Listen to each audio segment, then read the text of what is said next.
First thing is there's an error on my screen because it's not the May 14 meeting. It's that's the June 8th meeting of the Amateur Astronomers Association of Princeton, and welcome everybody. We have an interesting night tonight because this is in fact our last meeting of the academic season, as we used to regulate ourselves being a little bit of an offshoot of Princeton University, but of course now everything being remote, it feels a little weird to talk about academic seasons, but nonetheless, this will be the last session of this season. And so we have a few things to go over tonight, but firstly, I'll talk about a couple of things I want to announce, and then in a few minutes, I will turn it over to our guest speaker, that is to Victor Davis, our program chair, who will introduce the guest speaker for the night. And that'll go about an hour or so, and then we'll take a brief break with the video off, and then come back and go through what we like to call astronomy by and for members. And there's a number of things. I'll let you stare at the agenda screen there. Won't read it, but those are the things we're going to go over. So I'm going to urge everybody, please do come back after the intermission, because there's some pretty exciting things, important things for us as an astronomy organization to talk about amongst ourselves. So with that, I'm going to move on here. I guess my first announcement has to do with the future meetings of our club. Yeah, so the idea is that our future meetings very much depend on what's going to happen at Princeton University. And we're getting used to this idea, and whether in fact bricks and mortar really lies in our future depends on a lot of things outside of our control.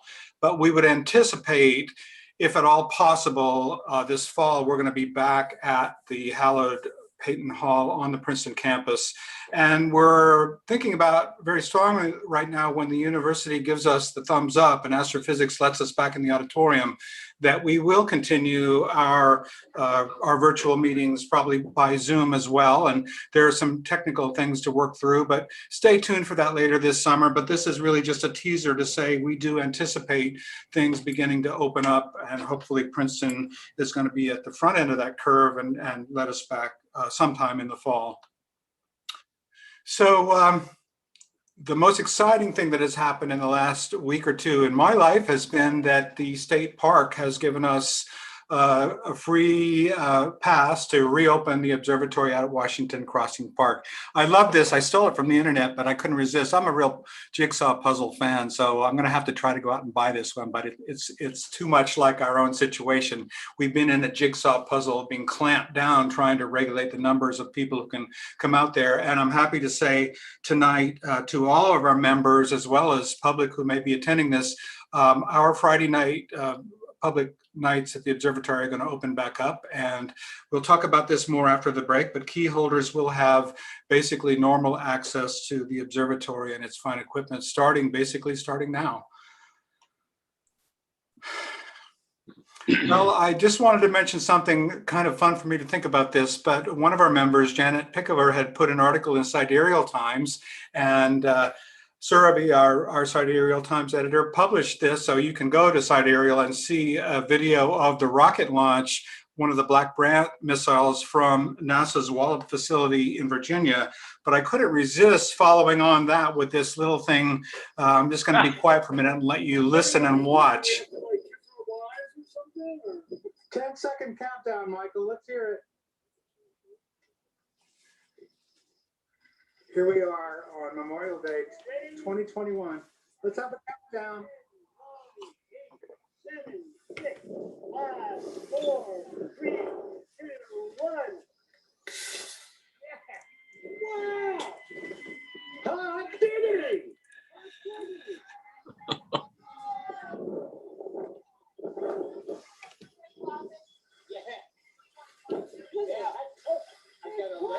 Touchdown! Well, you see why I couldn't resist showing you that. I hope that came through as a little video for your amusement there. Yeah, some of us did this when we were younger, and one of my good friends here actually dug out of his attic his old supply, and would you believe it, but those old Estes rocket motors from, like, I don't know how many years ago, decades ago, are still workable, so they still ignited. That's my wife, Carol, there. That's awesome. Well, I want to welcome some new members. We've been really happy to see a number of folks have joined our organization during the time of COVID. And even since the March meeting, we've had about 13 new members join in. So if you are on tonight and you see your name on the screen here, I give you a hearty welcome, and I hope to meet you out at the observatory this summer or sometime this fall at Peyton Hall. And just to remember to tell everybody that not only are we doing this by Zoom, and of course it's being recorded, but the meeting's recording on YouTube will be posted to our YouTube channel, and we're building up quite a collection of video astronomy themed items on our YouTube channel. So search for that and tell your friends. So being an astronomy club, I always love to bring up what's up at the sky this week, and I'm not going to take much time right now, but we can discuss it after the break. But there's some really cool things happening in the sky every month, and in this month we have Hercules and some splendid Messier objects there, as well as Cygnus rising in the east. One of the coolest little constellations, Lyra with Vega and the Ring Nebula. We have a number of globular clusters, M3, M13, a lot of things visible that will be in prime position for observing through our observatory at Washington Crossing. And in fact, we're going to try to keep our tradition going of the Astro Video Live sessions. The next session would tentatively have been scheduled June 11, but there's some complications. As you may know, we are trying to run from 3 different observatories, the C14 out of the club's observatory, an astrophysics 130 at Bill Murray's home observatory, and an AGO 12.5 at my own observatory. My team, Team 6, has duty scheduled on June 11 this Friday, and then if it was clear, I'll be out there, I guess, helping run the C14, and this particular scope would not be in commission. But on top of that, the weather's not looking that great, so we'll just have to cross our fingers and see how it goes. But there will be an email sent to members with a Zoom link if we proceed with the Astro Video Live. And we can talk about that a little bit more after the break. I also want to mention, and again, we'll talk about this afterwards, but there's a really remarkable sky event coming up called an annular eclipse at sunrise on June 10th, this Thursday morning. Once again, weather's not totally promising right now, but we're in a pretty good location along the line where we'll get much of the annular eclipse right at the rise of the sun, and finding a position where we can gather as a group if we care to do so. But we've got some things to say about that, and we'll talk about all of that after the break. I want to thank our guest speaker tonight, Dr. Anna T.P. Schauer. She's a NASA Hubble Fellow at the University of Texas at Austin. She will talk about her research investigating first star formation and the Lunar Ultimately Large Telescope. Dr. Schauer's research focuses on the high redshift universe, running hydrodynamic cosmological simulations to study the first stars and black holes. She studies large-scale effects that influence mini halos, the early building blocks of galaxies. By investigating these first objects, she aims to understand how the universe, through successive generations of stars and supernovae, underwent the transition from metal-free to metal-enriched. Capturing the light from objects so long ago and far away will take extraordinary instrumentation. And to that end, Dr. Schauer is looking forward to observations using what she and her colleagues are calling the Ultimately Large Telescope. They hope to revive a design proposed by Roger Angel and collaborators that described a 20-meter telescope with a mirror of rotating liquid operating on the moon. Dr. Schauer and colleagues believe that a 100-meter instrument is feasible, with which they could study the first stars that formed in the universe, the so-called population 3 stars. Anna T.P. Schauer grew up in Munich, Germany, where she earned her BS in physics and 2 master's degrees in physics and astrophysics at Ludwig Maximilians Universität. I'm sure I mangled that pretty badly. For her PhD, she moved to the star formation group at Heidelberg University. After defending her PhD thesis, she remained in Heidelberg as a transitional postdoc before starting at UT Austin as a NASA Hubble Fellow in October 2018. Dr. Schauer has been a reviewer of HST proposals, chaired a conference on the first stars, and is a member of UT Austin's Astronomy Outreach Group. This past year, Dr. Schauer focused on a new area of long-term research by becoming a new mother. So Dr. Schauer, congratulations and welcome. All right, so what you can see here is, once more, I don't know how often you saw this already, is the full periodic table with all the elements produced by different processes. And only one of those processes didn't involve stars, and this is the one marked here in blue called Big Bang fusion. If you take away all processes that involve stars in one way or another, either by breeding elements in the cores of the stars or involving some kind of explosion, you can see that this periodic table becomes very empty. And we're only left with hydrogen, helium, and lithium. And then comparing this to what elements a human is composed out of, we can see that only the hydrogen here, that makes up roughly 10%, is really in agreement with those three elements. Everything else is in some way or another produced in stars. So I think we have a fundamental interest in understanding where all those other elements came from. And to start our journey, I would like to show you now a time evolution of the universe. On the left, you see the earliest time, the so-called Big Bang, up to the present day universe on the right. And this picture is not very to scale, it's to illustrate the most important steps. Directly after the Big Bang, we had this very, very hot plasma in which those first three elements started to appear, and that is completely unobservable.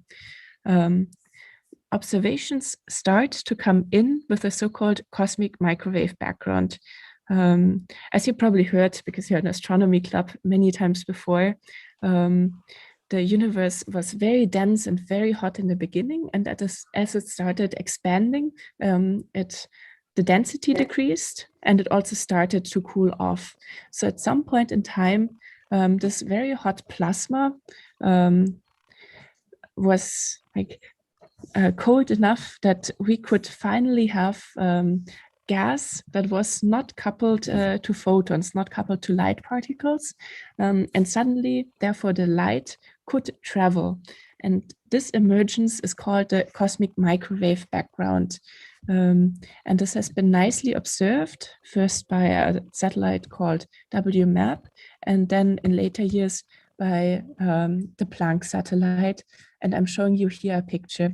And what we can observe here is an all-sky signal. So in whichever direction we look in the sky, we see the signal. It's centered at roughly 2.7 kelvins. And we can see tiny, tiny fluctuations in the temperature.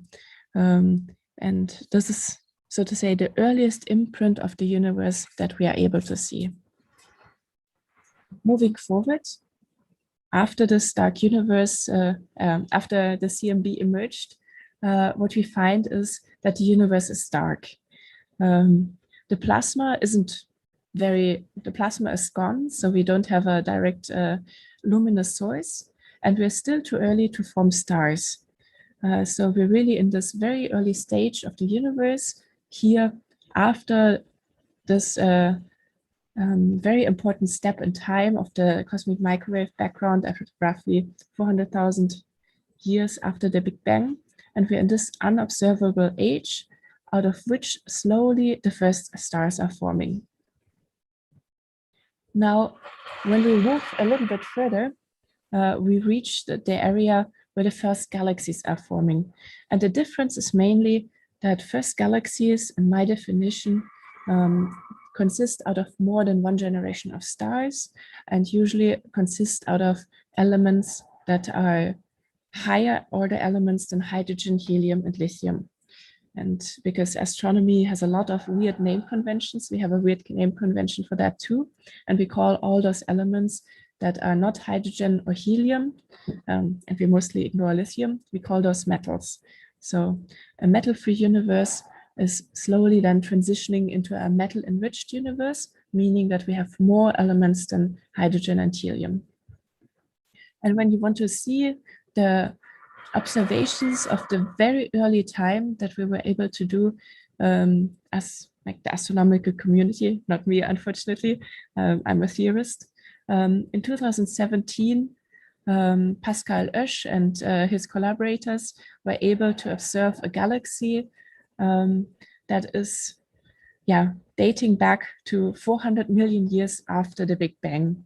And if you're interested in how such an observation really looks like, those are the 4 small panels here.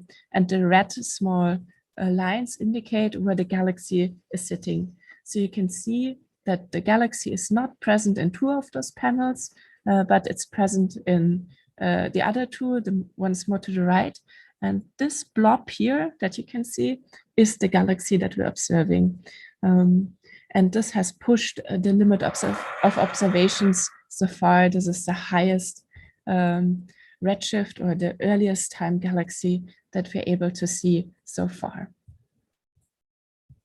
Then, in addition to those very first galaxies, we can also observe supermassive black holes.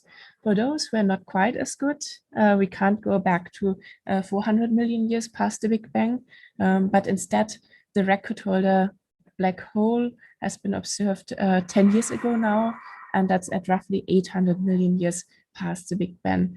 And if you're curious about how an observation of such an object looks like, what we really measure is the spectrum. So we see how much light there is as a function of the wavelength.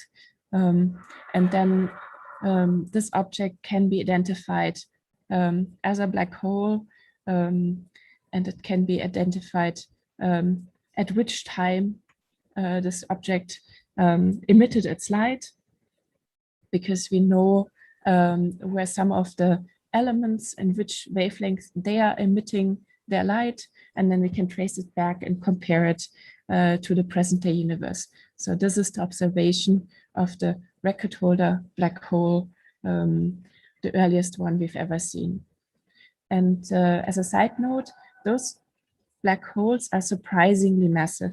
So some fraction of the early universe community are actively debating how those black holes can have gotten to such a high mass so early on in the universe. And this is still an area of very active research. When we move to the more present day-ish universe, still very early, we're getting more and more observations. And of course, the Hubble Space Telescope is the main telescope with tremendous success. So I'm just showing you one example of one of the ultra deep fields. Here, this is part of the Goods North, which has been observed with other instruments as well. And you can see here a galaxy at redshift 2.3, which means this is still very early in the universe in terms of the history of the universe, but not quite as early as before. And you can see that we can see a little bit more structure here than we were able to see at this galaxy that we observed 400 million years after the Big Bang.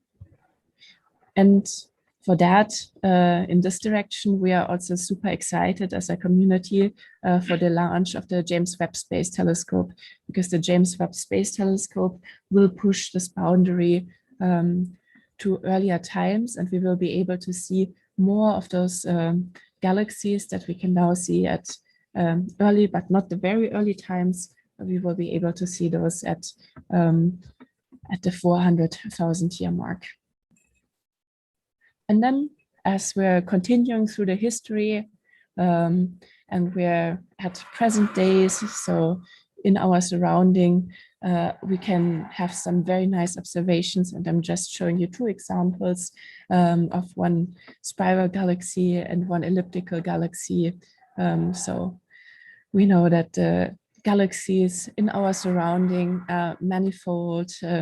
We can observe their details. We can observe them in different filters, in different wavelengths, and we can get a lot of information out of this.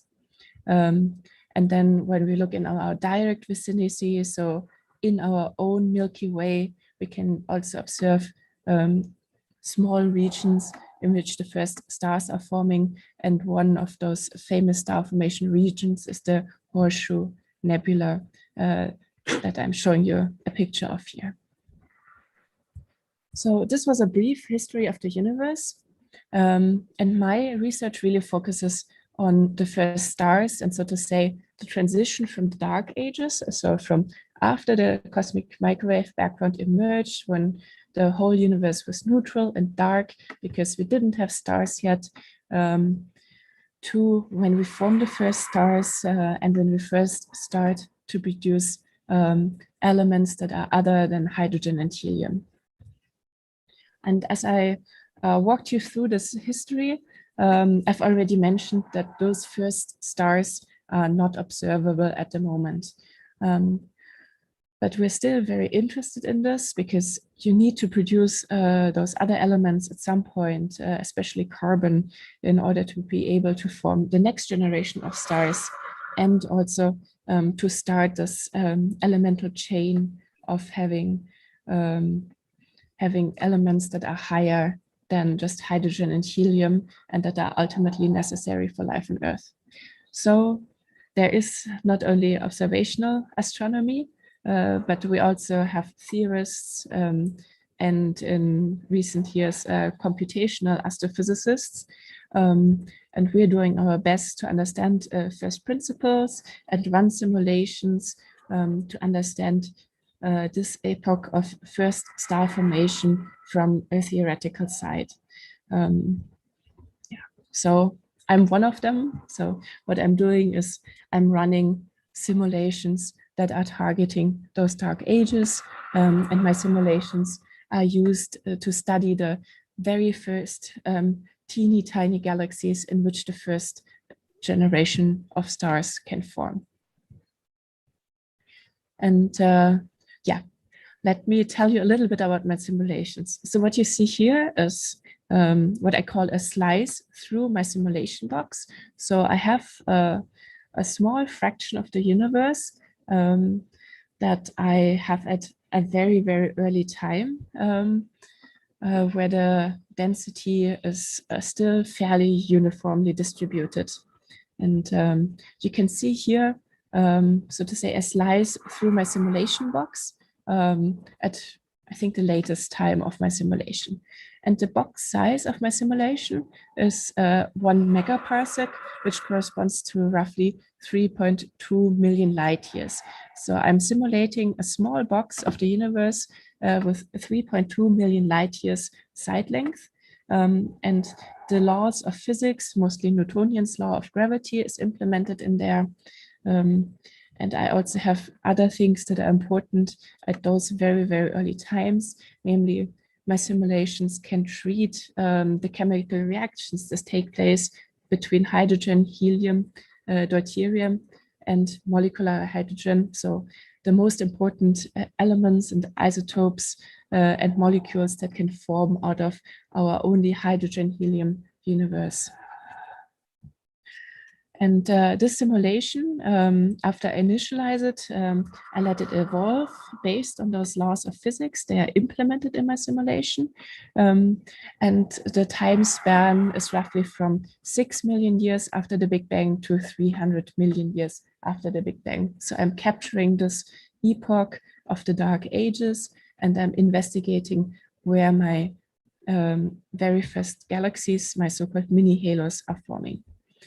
If you want to know how big those are, I use 1 billion particles that I evolve from this very early times of 6 million years down to this, for my case, late time of 300 million years after the Big Bang. So all those reactions are calculated for this 1 billion particles and gas cells. And of course, I can't do this on my laptop. These computations are very, as we call them, expensive in terms of computational time. So what I used for my PhD back in Heidelberg was a supercomputer called SuperMUC that is actually physically located in Garching next to Munich in Germany. And as I moved to Texas, I'm now simulating also other things on the TAC computing system, namely mostly on Stampede 2. It's always very Texas names in Texas. So it's really nice. Yeah, so I use those big machines to advance my small fractions of the universe. And now I can take you on a small tour. So what I'm showing you here is this whole simulation of this roughly 3.2 million light year box. And I'm showing you this, showing you here a density slice through my simulations. And as you probably guess, is that dark blue corresponds to a high density and light blue corresponds to a low density. And if I now walk you through my different time steps, we start at 157 million years after the Big Bang. And we advance slowly forward.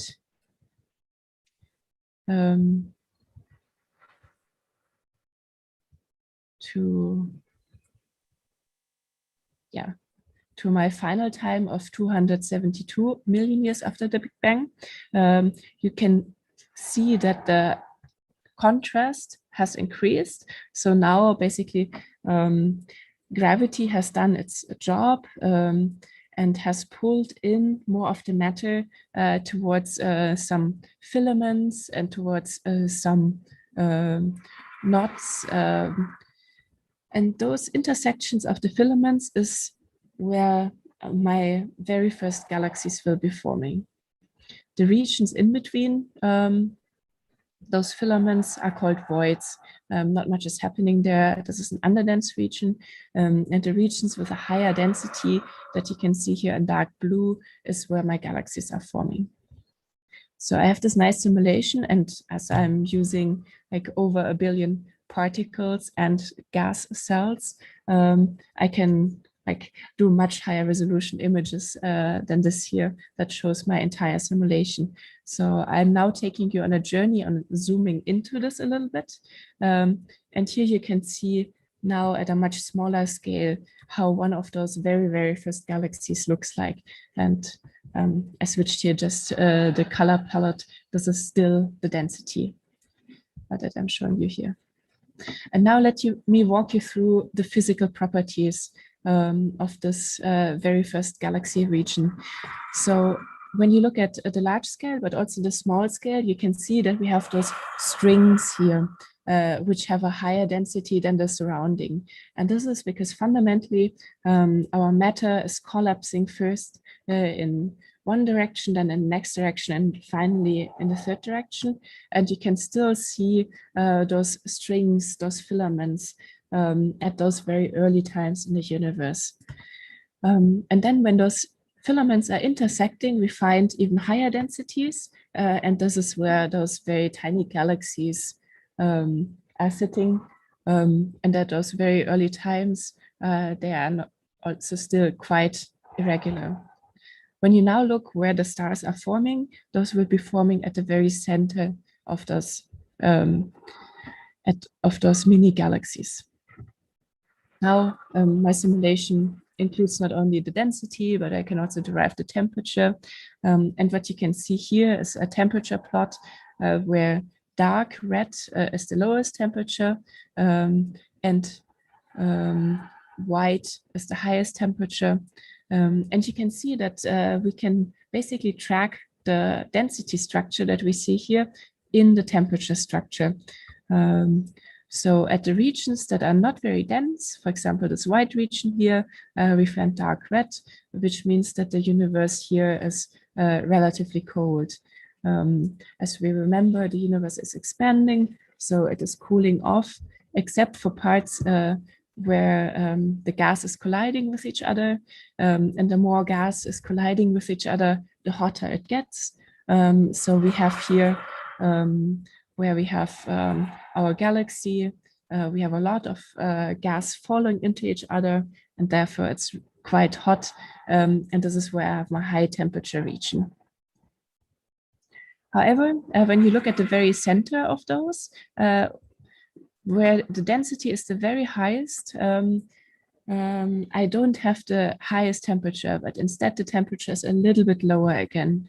And this is due to mainly molecular hydrogen at those really early times in the universe.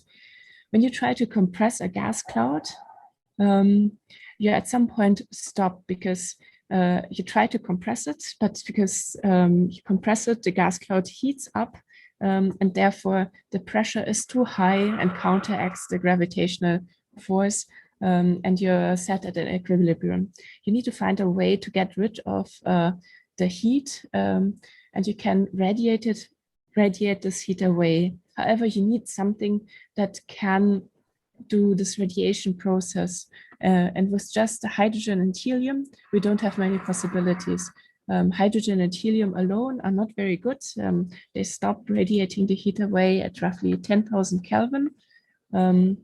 But luckily, we can form one molecule out of hydrogen and helium, or just two hydrogen atoms, and that's so-called molecular hydrogen. And I show this in the bottom panel. Molecular hydrogen starts forming when the gas becomes dense. So again, everything here in my three panels traces each other. We can see here that the molecular hydrogen is especially dense where I have a high density region. And then this molecular hydrogen is able to get rid of some of the heat, so that then the gas can further cool and collapse and eventually form a star. Because without molecular hydrogen, you would stop the collapse at a too high temperature. Yeah, and those are the physical processes that involve the formation of the very first galaxies, in which then the first stars are forming, and those first stars will typically form in the centers where the density is the highest, where we're able to form this molecular hydrogen, because this molecular hydrogen is able to get rid of some of the heat in the gas cloud, and therefore reduce the temperature. And when the temperature is reduced, a gas cloud can collapse further and eventually form stars. So this concept is used all throughout the universe. The specialty of the early universe, why this is different, is that we have to rely on molecular hydrogen. However, there's one additional thing that we need to consider when we look at those very, very early times in the universe. And this is my area of expertise. Those are the so-called streaming velocities. And for that, I'll take you all the way back to my introductory slide about the time evolution of the universe. And even in this early slide, I take you back to the first part of it, where I talked about that after the Big Bang, the universe is very hot and very dense, and we have this plasma consisting out of gas and photons that is very hot and dense. And because it is so hot and dense, it is like one material instead of two different materials, and the gas is interacting with the photons in this plasma. And for this, I have drawn you a cartoonish picture here. So we don't only have gas in the early universe or throughout the universe in general, but we have gas and we have dark matter.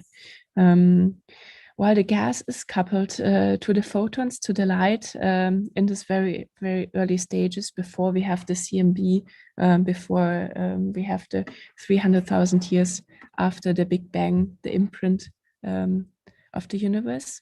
The gas is interacting with the photons, but the dark matter is not. So also already at those times, gravity is important. And what happens is that the dark matter, which I depict here with this big gray circles, can grow fluctuations. So when you have a little bit of an overdensity, so you have a little bit more of dark matter in one spot, this is then able to attract more dark matter, and the dark matter is able to fall towards this overdensity. However, the gas, because everything is so hot, it is still coupled to the photons. So we have this one plasma out of light and gas. And therefore, when this falls into such a dark matter overdensity that is gravitationally attracting its surrounding, what happens is that it heats up and therefore it's pushed outwards again. And what we can see here on this cartoon picture is that we have the velocity difference in some parts of the universe. So in some parts of the universe, we have motion that is uniformly between the dark matter and the gas. Here, a little bit outside, everything, both dark matter and gas can fall onto this dark matter overdensity.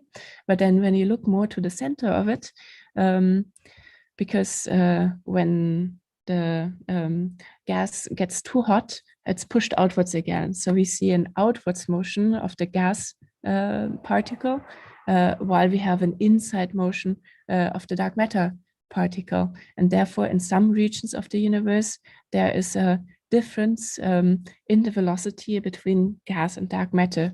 And this velocity is imprinted very early in the universe. This persists until present day.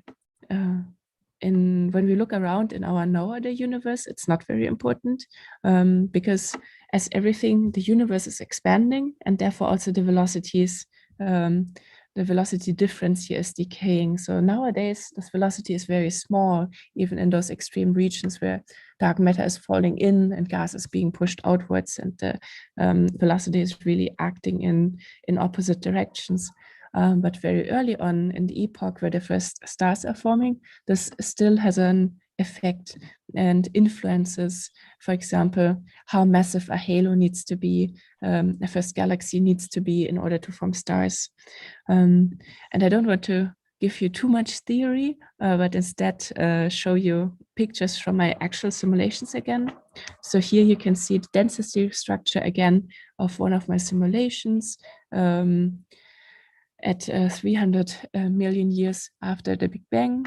And then when you have regions, when you instead simulate regions where this offset velocity is present, and we have here an offset of 0.5 kilometer per second, then you can see that something happens. So I promise I produce those images exactly the same, but you can see that the structure is more blurred out, and this becomes stronger and stronger the higher this offset velocity is. So between a region of the universe that doesn't have an offset velocity to a region of the universe that has a strong offset velocity, you can see that the structure is elongated and smears out the densities.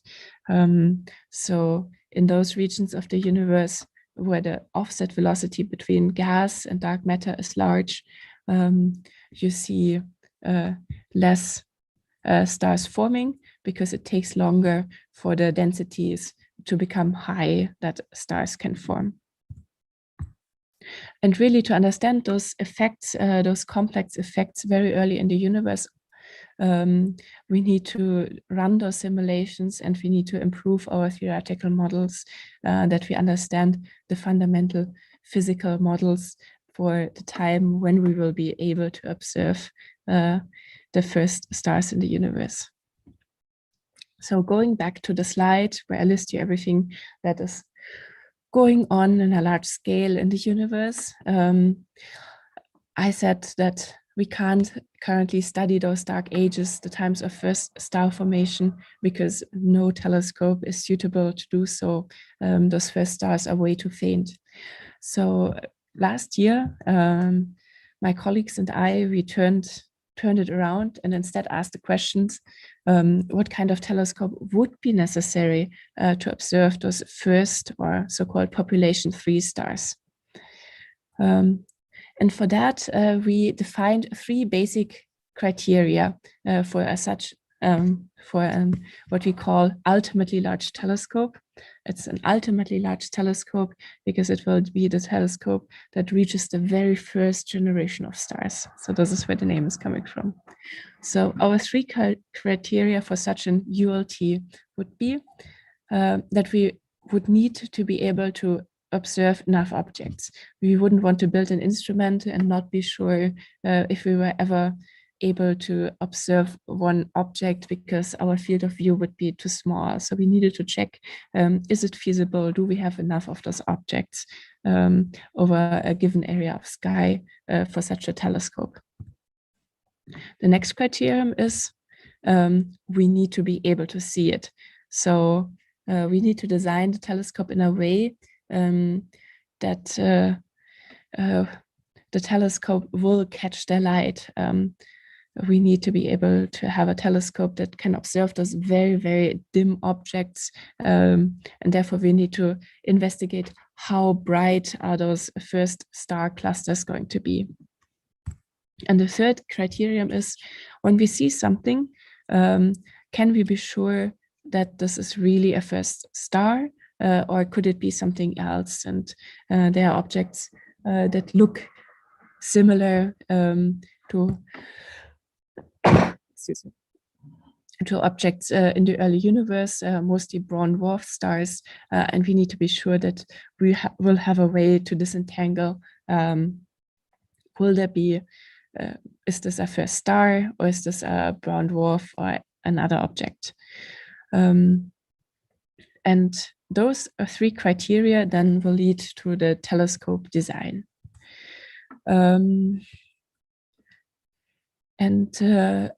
I'm going to go into a detail for one of those criteria, and that's the brightness of such a star cluster. So we know that those very first stars are probably not forming alone, and we can model the number of stars and the total mass of the stars.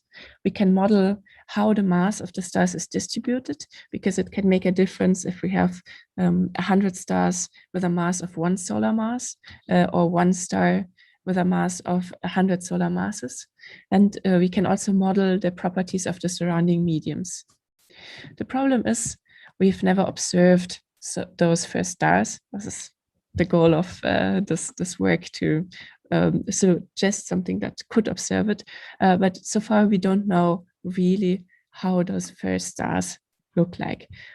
Simulations suggest that they are more massive than stars in the present day universe, but we can't be sure about it. So we better include different models that include very massive stars or stars that are a little bit more to what we know now.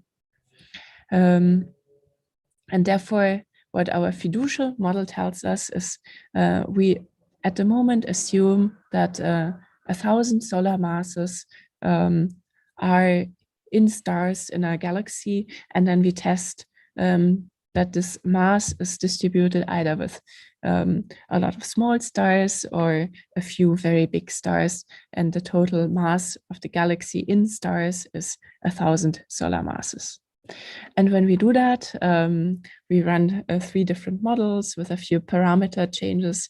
Then we find out that we need a telescope that is roughly a factor of 10,000 more sensitive than the James Webb Space Telescope that will hopefully launch soon. So we really need a big telescope. We need a telescope with a larger mirror to collect more light, because the brightness of our first star cluster is such a problem. And for some of you who are familiar with the AB magnitudes, so what I show you here is in different filters. Different filters are the different lines for some of my models, you can see here that the AB magnitude really drops down to low values. For example, comparison to James Webb Space Telescope, here on the right-hand side, we can see that we are 1 order of magnitude in the AB magnitude system off. So we are like talking about values of 39 instead of 29, what James Webb will be able to reach, that we will roughly need to observe those first stars in the universe. And luckily, Roger Angel had suggested such a telescope more than 10 years back by studying different possibilities for telescopes on the moon. And he and his team had suggested a series of telescopes, I think a 2 meter, a 20 meter, and a 100-meter telescope. And a 100-meter telescope would meet the criteria necessary to reach this limit in brightness that we have from the first stars. So we don't necessarily need to go to the moon to observe those stars, but we need to go into space because we will be observing the infrared, and unfortunately the Earth atmosphere is blocking light from there. So we could go into space, or we could go to the moon because we need to exit the atmosphere of the Earth. But when we talk about telescopes that big, it's probably cheaper and a better idea to go to the moon than to go into space, like done with a James Webb Space Telescope. So in addition, Roger Angel and his collaborators suggested a design of a liquid mirror. And the concept is that we have a rotating fluid, and because the fluid is rotating, it forms a parabola shape. And this has been tested once already by the University of British Columbia, who built such a telescope on the Earth by rotating liquid mercury. And they showed that they were able to take a picture of a galaxy there. The picture is not very good because this liquid mirror telescope will be rotating, so it can only look up. This is also why this telescope is called the Large Zenith Telescope. It can only look up towards the zenith, so you can't expose for very long.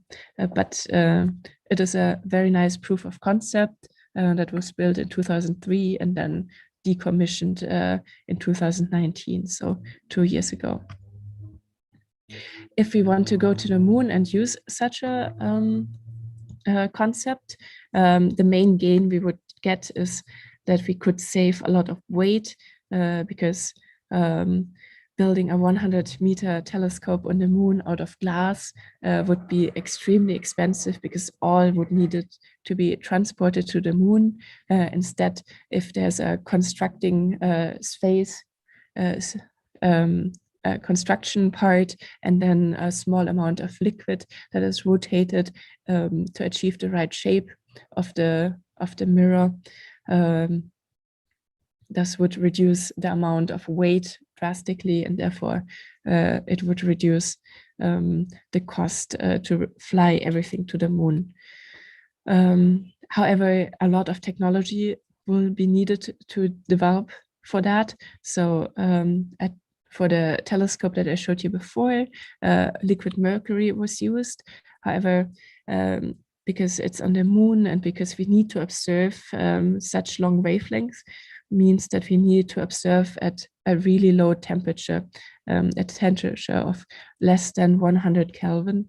And for that, liquid mercury is not possible because it freezes too early. So one needs to put effort into researching which liquids are feasible and which have still a very highly reflective surface area. In terms of where we could position a telescope, so this telescope will be looking into one direction, and we want to be looking in this one direction as long as possible.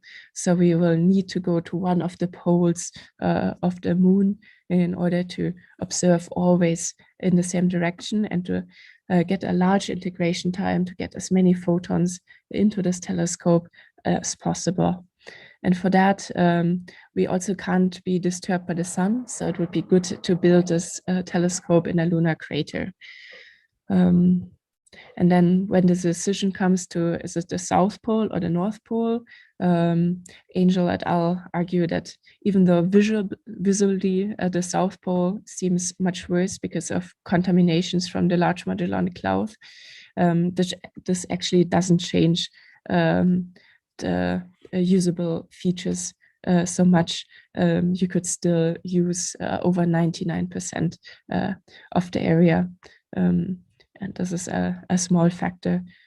So things like infrared contaminations, because we need to correct for dust present between the stars of the Large Magellanic Cloud, might be a bigger factor than what is very visible here, that we have more stars in the field of view on the South Pole than on the North Pole. Yeah, and with that, I'm a little bit early, but yeah, I would like to conclude my talk emphasizing that for first stars at the moment, we need to run computer simulations. We need to understand some properties that are very distinct from the properties of present-day star formation in order to start our journey of understanding where all the other elements, except for hydrogen and helium, are coming from. Sometimes this involves effects like streaming velocity, this large-scale offset velocity between gas and dark matter. And sometimes this involves understanding the detailed physics and chemistry of those mini Halley regions. And then when we want to study the first stars, also observationally, we need to look many generations in the future for building a telescope either in outer space or on the moon with a large diameter.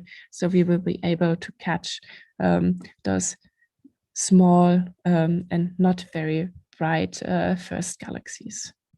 So thank you so much for giving me your attention, and I would be happy to answer some of your questions.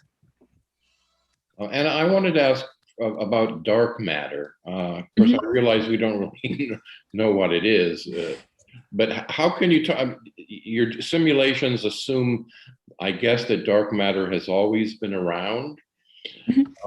Is that true? Has it always been around, and where the heck did it come from?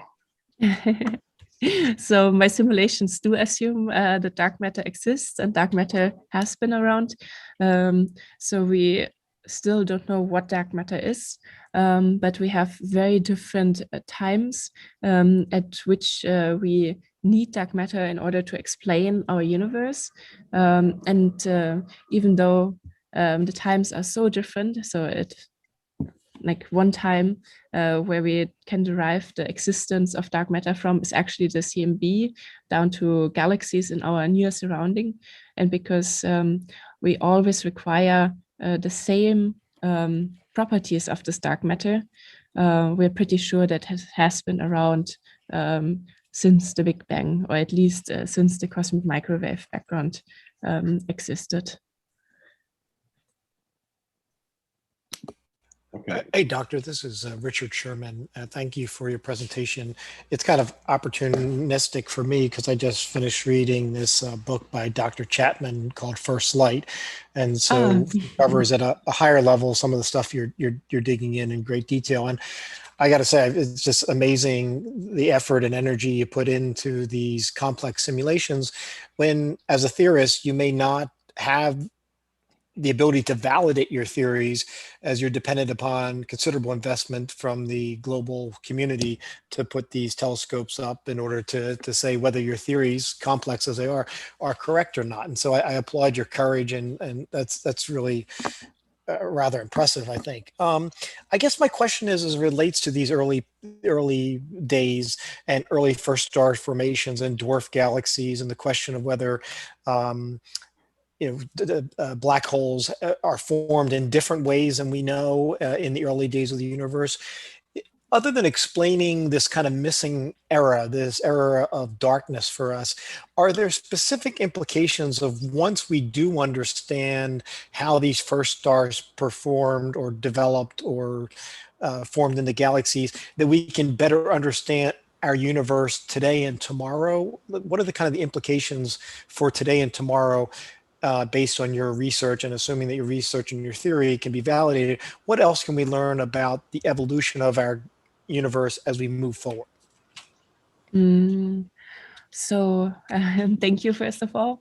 And then even though my research cannot be validated presently with direct observations, there are ways that indirectly this research is tested. So one really exciting area is the so-called 21 centimeter signal, which is a large scale signal. So you're basically observing the full sky. Then depending on how hot the gas on average is very early in the universe, you will have an absorption or emission signal. Based on that, we can, like, with our small simulations, we can give some input. So we can give some indirect validation, or we can give some indirect constraints. And then moving forward, we are still trying to explain why we have some stars that are extremely metal poor, so that consist predominantly out of hydrogen and helium, but still have a little bit of carbon in them in our Milky Way. And we don't find any stars that consists only out of hydrogen and helium. All stars we see so far have some kind of either carbon or iron that has been bred in stars. So understanding the physics of the first stars in the very early universe can then help us understand why we see some of those stars with low carbon content, but not no carbon content, so to say. We had a question that came in early. It's why deuterium? And I don't know the context of the question, so I'm not terribly helpful here, Fred. Yeah. Yeah, this is Sophia. I'm sorry, I'm the one who asked the question. Yeah. Hi, Sophia. I'm curious. Yeah, I'm very curious. I know that, you know, it's all about hydrogen and helium, but why deuterium?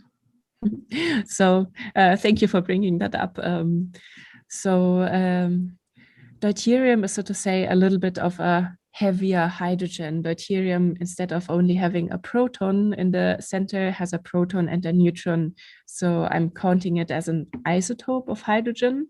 And then there's one additional molecule that can play a role at those very early times, and that is a molecule consisting out of one hydrogen atom and one deuterium atom, HD for short, so hydrogen deuterium. And this molecule can also cool a gas cloud similar to molecular hydrogen. It's harder to form. It forms mostly with molecular hydrogen, but it can even bring a very first galaxy to a lower temperature, so make star formation easier. So this is why we are considering deuterium in those simulations as well. But it's not as important as molecular hydrogen, so I just like put the word on the slide and didn't go into much detail. Thank you very much. Dr. Schauer, can you just once again summarize the wavelengths that you're looking to observe from these first stars with this extraordinarily large telescope?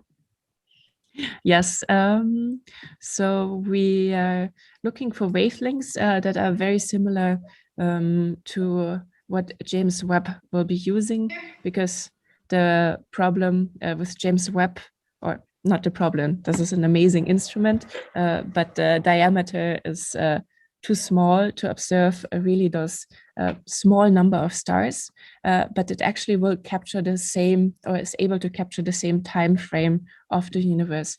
So when you're looking at this, we're looking at the same filters as those so-called near-cam filters, and this then corresponds to, for example, a wavelength of 2 microns. This would be a typical wavelength. And if you're interested more in which wavelength to look at, I would suggest looking at the James Webb NearCam. This is the instrument on the James Webb Space Telescope, but those would be the same wavelength we would be interested in, because those are able to target the high redshift universe. We just need the telescope to be bigger to be able to see the very, very faint first galaxies.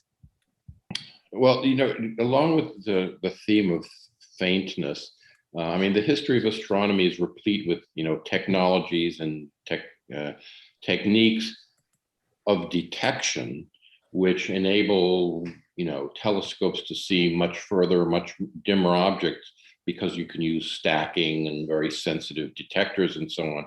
Do you foresee something like that maybe coming along before you need to build a 100-meter telescope on the moon? We looked into it a little bit. Unfortunately, or fortunately, technology is already pretty good, and I think what goes through the filters is already close to 50%. So this will only give us a factor of 2 maximally.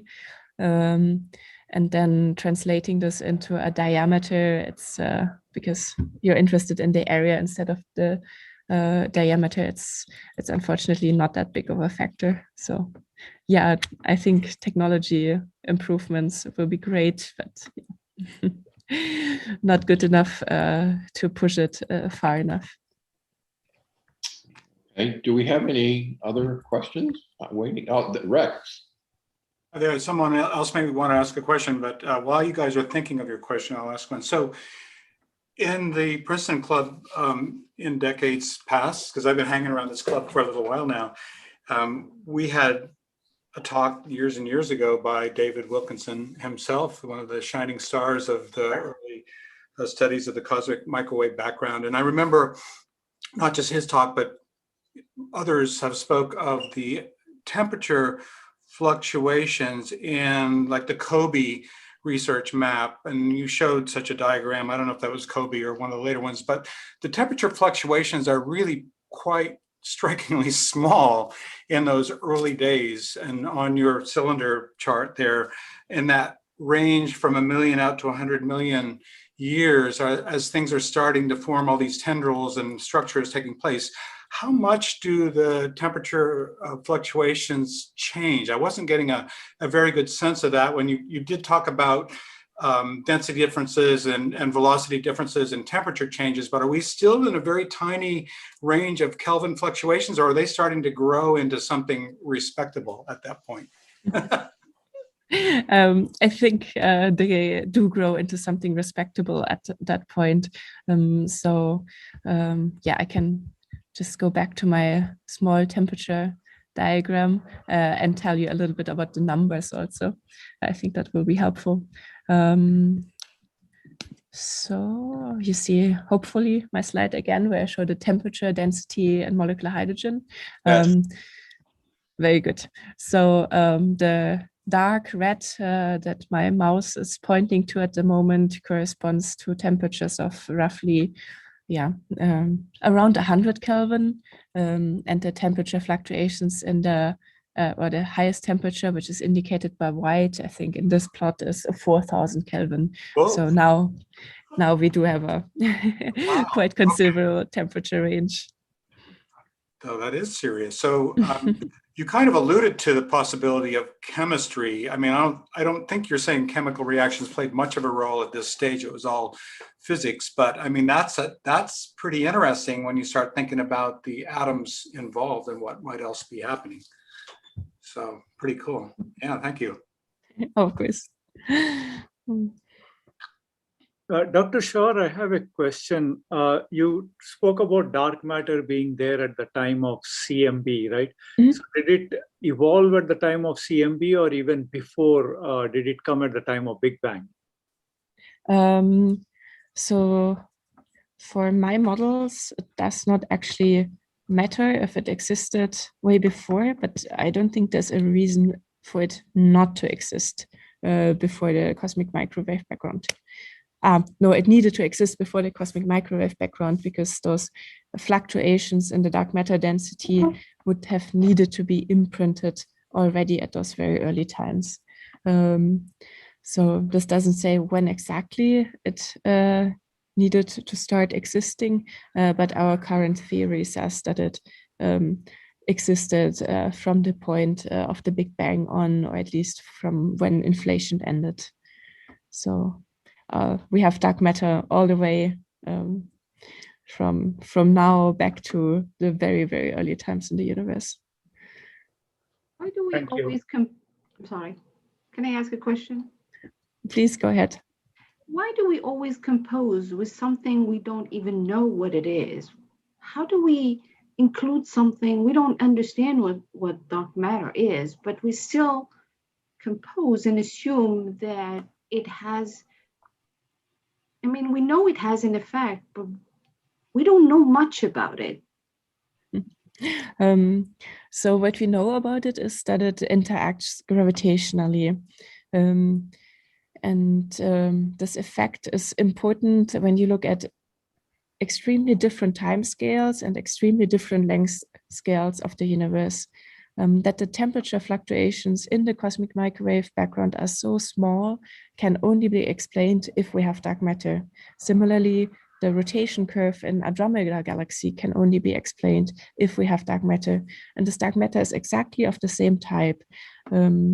So we are pretty sure that we have some kind of particle that is interacting only gravitationally, so not through electromagnetic radiation, which is light, and that therefore we can't see, but that is still there. And what it exactly is composed of, people are researching, but we have one theory that includes dark matter that is very well established and that can explain a wealth of phenomena. So we actually need to include this, otherwise we would not be able to form objects that we can observe. Like, of course, colleagues of mine have tested this quite some time ago already, because the idea is, can you rule out that dark matter doesn't exist? And yes, you can do that. You would not be able to form a galaxy of the matter, as I showed you here in this this slide where I showed the galaxy that was observed 400 million years after the Big Bang. You would not be able to form such a massive structure so early in the universe on without the presence of dark matter. Thank you. You're welcome.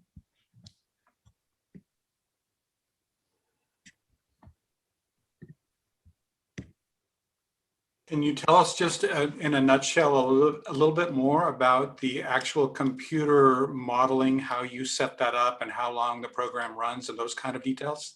Just simple. Of course, I'm happy to.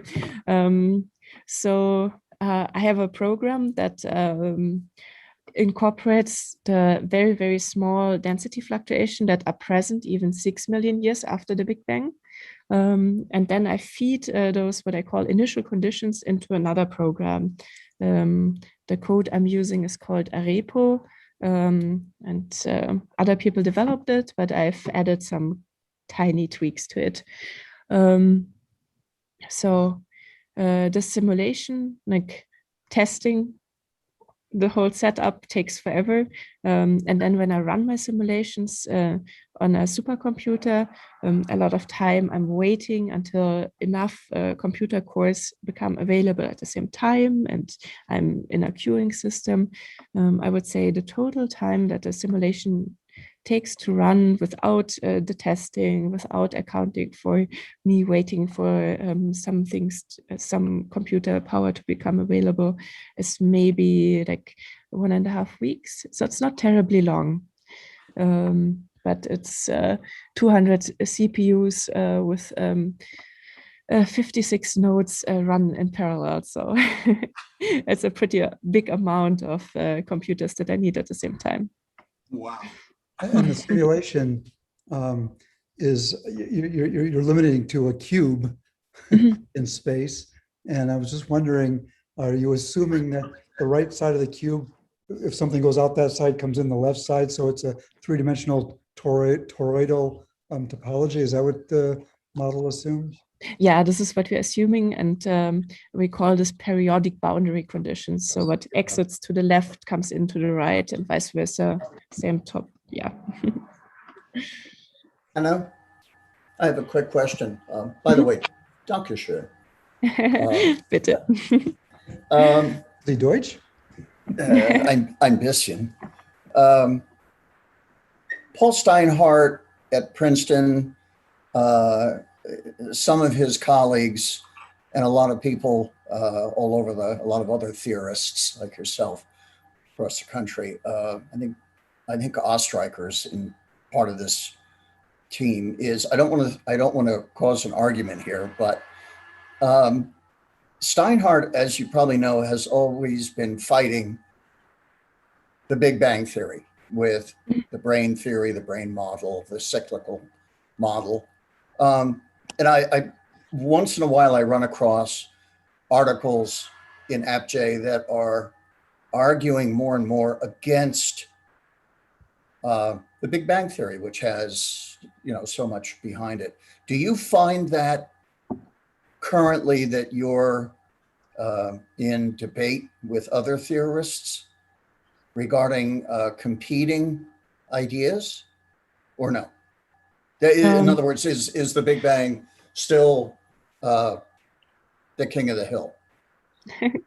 I would say the Big Bang is definitely very much on top of the hill. Like, I think it's very important that other researchers are also like exploring their ideas, just in case there is a flaw. But like the full astronomical community, apart from a few people, are behind the Big Bang Theory at the moment. Thank you. Hello. Hopefully you can hear me now. I had some issues with my audio before. So I had a couple questions regarding mostly the telescope itself. So you talked about how one of the things you need to keep in mind is how many of these objects are out there. Mm-hmm. So how would you know if you're actually pointing in a direction where these objects are, as opposed to maybe accidentally pointing to a void? Is it based off of the CMB and your model? So what is the process to make sure that you're pointing at, like, you have even a chance of to actually see the objects? So we're pretty sure that we will see those objects because those objects will be everywhere. When you look at the variations on the sky, there are variations, but we tested different models, and even in our worst model, I think had like more than 100 objects in 1 square arc second, square minute. I'm not entirely sure. I'm mostly a theorist, but in any case, it was like more than 1,000 objects per James Webb Space Telescope field. Okay, cool. Okay.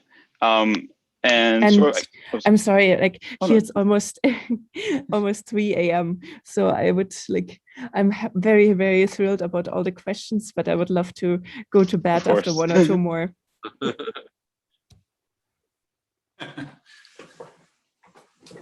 Well, maybe we should call it a night then. That was really our great pleasure, and we've learned a lot, and we're wishing you every success as you continue on your endeavors there at Texas. It's great to have you there, and we look forward to seeing some of this emerge in the popular literature, Scientific American, and some of these other, maybe Sky and Telescope someday. We'll run an article on the ultimately large telescope. So best of luck. Thank you for spending the evening with us.